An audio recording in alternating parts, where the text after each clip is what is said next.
You ask Tiger to solve. This deals with linear equations with one unknown. The final result is x equals 44. Let's solve it step by step. Group all constants on the right side of the equation. Subtract 6 from both sides. Simplify the arithmetic.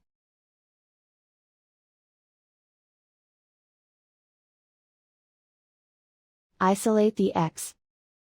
Multiply both sides by inverse fraction 4/1.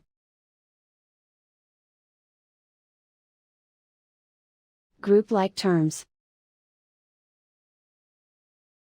Multiply the coefficients. Simplify the fraction. Simplify the arithmetic.